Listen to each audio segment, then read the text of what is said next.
An F-16 can take probably a 15 or a 20-degree turn. The problem is the pilot passes out at 9 or 10 G. So if you take the pilot out, does that make it a better fighter aircraft? Well, sure it does. Because now it turns tighter, it goes faster, it just does a lot of things better.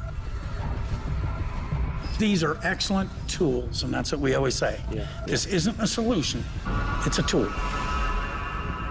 I flew the Tiger Shark in Afghanistan, or Iraq, and then this aircraft in Afghanistan. So in Iraq, you at least get to go, without leaving the base, you can see, you know, countryside out there. Without having to worry about getting shot down. Some of the biggest things is they keep people safe. There were some operations where, when I was flying, you know, if the troops were in contact, you know, they told us to go down and fly as low as we could to try to draw fire. Oh, really? Okay. And they were able to get people out. Because they were concentrating firing at us.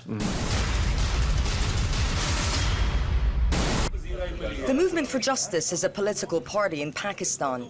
The Taliban branded its leader, opposition politician Imran Khan, an infidel and even wanted him dead.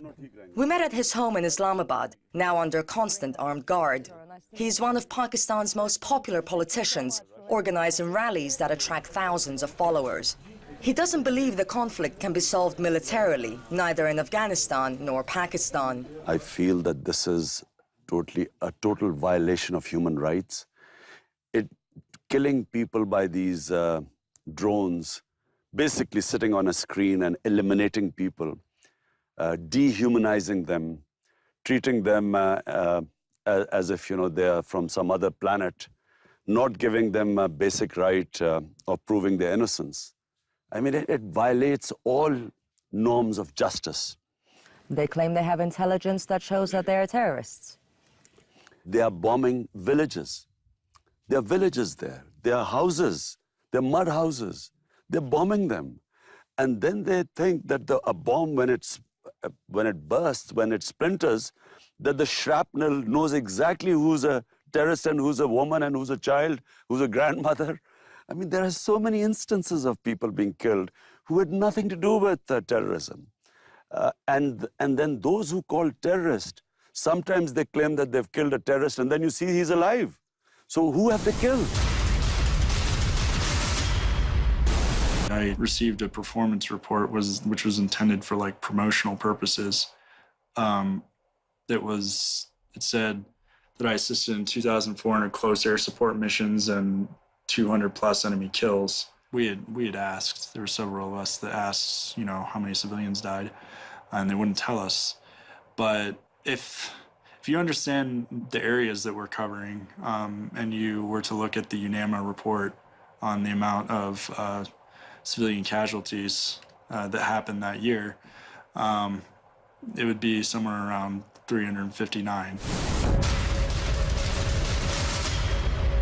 We can understand in a way that, okay, Americans maybe don't see that their actions are in fact fueling more terrorism.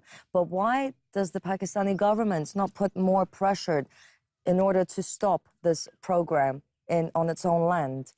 All they see is dollars, and if you pay them enough dollars, they're willing to allow Americans to bomb their own country, which is an ally of the US. Pakistan is a US ally in this war on terror. So it's never happened in history where a country is bombed by its own ally.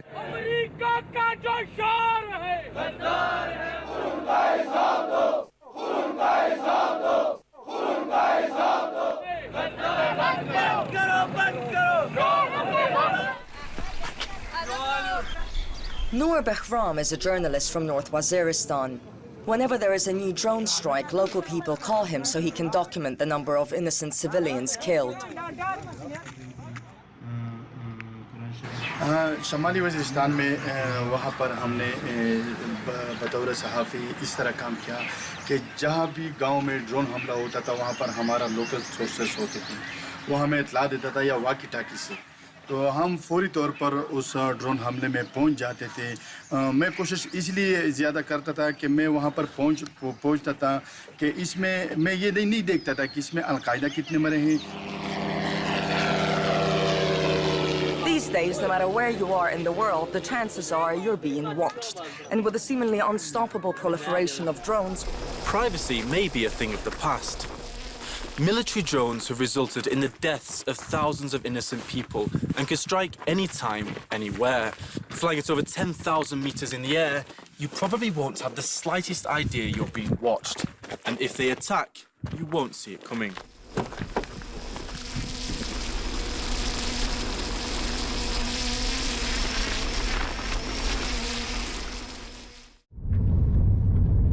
What do you think, drum and back or front? Front. I think we could. Well, maybe in back. We're gonna walk close to the shoulder but on the pavement. It's your choice right now that it's dark, whether you put the mask in front over your face. If you don't feel comfortable, then wear it in the back. That way when we do, we're gonna process. We have to turn around, come back this way.